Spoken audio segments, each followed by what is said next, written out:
আসসালামু আলাইকুম। সবাইকে জানাই লোফাস কিচেন বিডির পক্ষ থেকে শুভেচ্ছা। আজকে আপনাদের সাথে শেয়ার করার জন্য এমন একটি রেসিপি নিয়ে এসেছি, যা ছোট বড় সবারই খুব প্রিয়। Pudding recipe.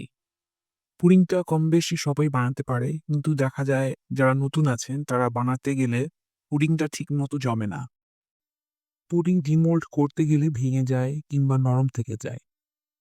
তাই আজকে দেখাবো কিভাবে পুডিং পারফেক্ট ভাবে তৈরি করলে পুডিং শক্ত হবে, সুন্দরভাবে জমবে এবং খেতেও খুব টেস্টি হবে। তাই অনুরোধ রইলো ভিডিওটা না টেনে পুরোটা দেখবেন।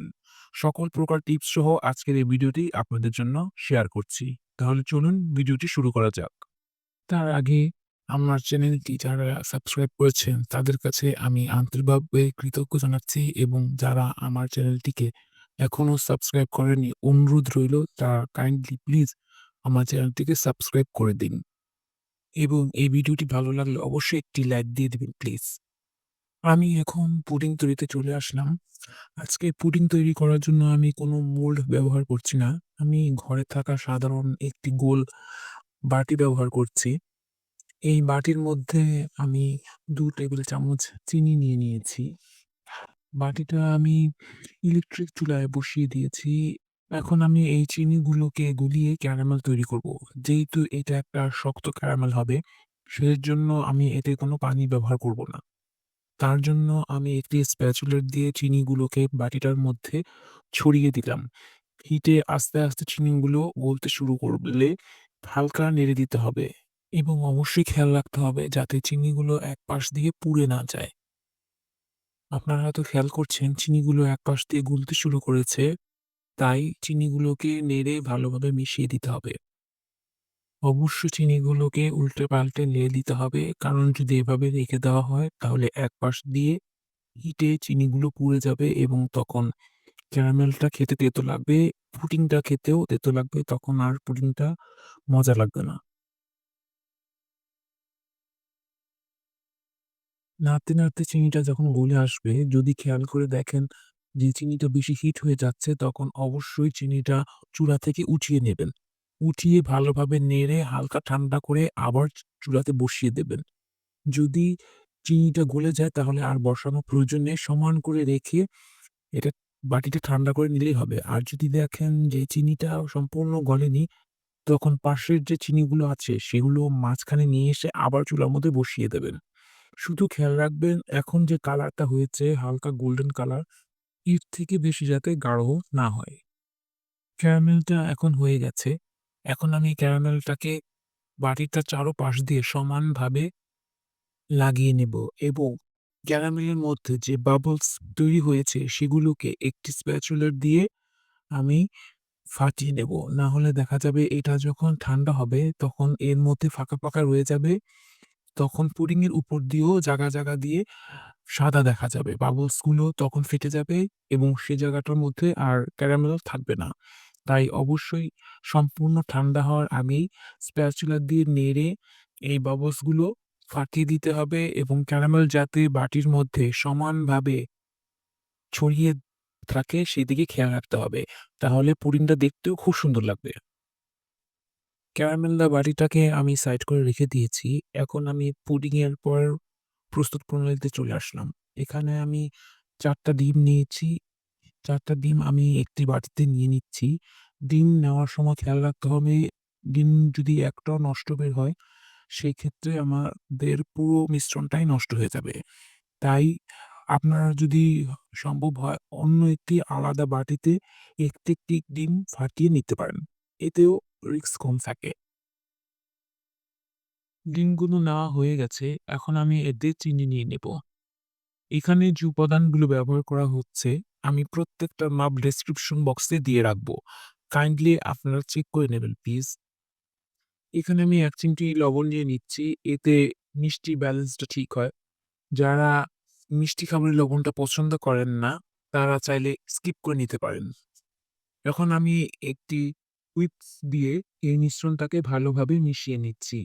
এখানে একটি প্লাস পয়েন্ট হচ্ছে পুডিং তৈরিতে কোনো ইলেকট্রিক বিটার ব্যবহার প্রয়োজন পড়ে না। হুইস্ক অথবা কাঁটা চামচ অথবা যেকোনো চামচ দিয়েই এই রেসিপিটি তৈরি করা যায়। এখানে ডিম ফোম করা কিংবা মিশানোর ব্যাপারে সতর্কতার প্রয়োজন পড়ে না। শুধু চিনি ডিমের সাথে মিশে গেলেই চলবে। পুডিংয়ের মধ্যে যারা ডিমের গন্ধটা পছন্দ করেন না, তারা চাইলে এখানে হাফ চা চামচ ভ্যানিলা এসেন্স দিতে পারেন।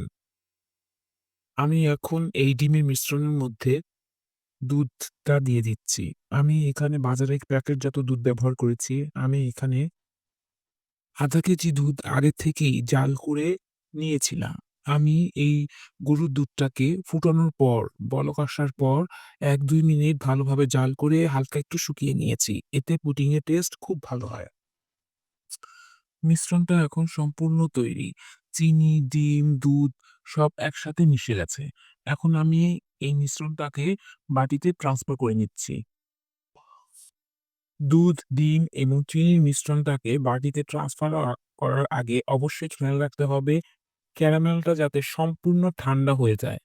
যদি ক্যারামেলটা গরম থেকে যায় তাহলে এই দুধের মিশ্রণের সাথে মিশে যাবে। তখন আর উপরে যে লাল কালারটা হয় সেটা হবে না। আজকের পুডিংটা আমি চুলাতে নয় ওভেনে বেক করব। তার জন্যে আমি ওভেনের বেকিং ট্রেটা নিয়ে নিয়েছি এবং এতে ফুটন্ত গরম পানি দিয়ে নেব। প্রথমে ট্রের মধ্যে আমি বাটিটা বসিয়ে নেব। এরপরে একদম ফুটন্ত গরম পানি দিয়ে দেব। পানিটা যাতে ট্রের অর্ধেক হয়, এর বেশি যাতে না হয়, সেদিকে খেয়াল রাখতে হবে এবং অবশ্যই আস্তে, আস্তে পানিটা ঢালতে হবে। আমি এর মধ্যে ওভেন প্রিহিট করতে দিয়েছি ১০ মিনিটের জন্য ১৬০ ডিগ্রিতে। আমি এই পুডিংটাকে ৫০ মিনিট বেক করব। একেক জনের ওভেনের টেম্পারেচার একেক রকম। সেক্ষেত্রে একটু সময় কম বেশি হতে পারে। এখন কিভাবে বুঝবেন পুডিং হয়েছে কিনা সেটাও আমি একটু পরে বুঝিয়ে দিচ্ছি। ওভেনে দেওয়ার আগে পুডিংটা অবশ্যই ঢেকে তারপরে বেক করতে হবে। তাহলে ফিরছি বেক করার পর। পুডিংটি এখন সম্পূর্ণ হয়ে গেছে। এখন বলছি কিভাবে বুঝবেন পুডিং সম্পূর্ণ হয়েছে কিনা। পুডিং ওভেন থেকে বের করার পর হালকা একটু কাত করে দেখবেন পুডিংটা কি জেলির মতো হয়ে আছে কিনা। মাঝখান দিয়ে হালকা একটু নরম বোঝা যাচ্ছে এরকম। কারণ পুডিং যখন গরম অবস্থায় থাকে তখন হালকা একটু নরম থাকে। তখন বুঝবেন পুডিং হয়ে গেছে। পুডিং গরম অবস্থায় ডিমোল্ড করতে যাবেন না। কারণ পুডিং তখন অনেক নরম থাকে।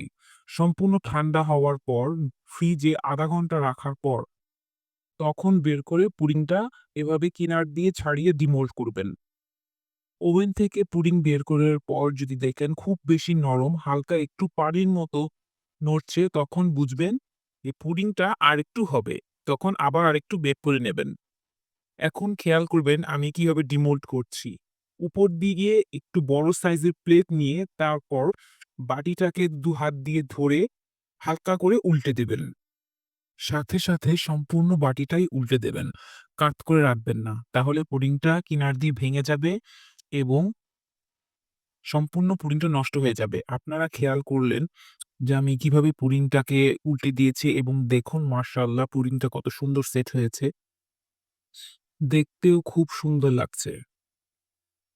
পুডিংটা কেটে আমি আপনাদের দেখাচ্ছি।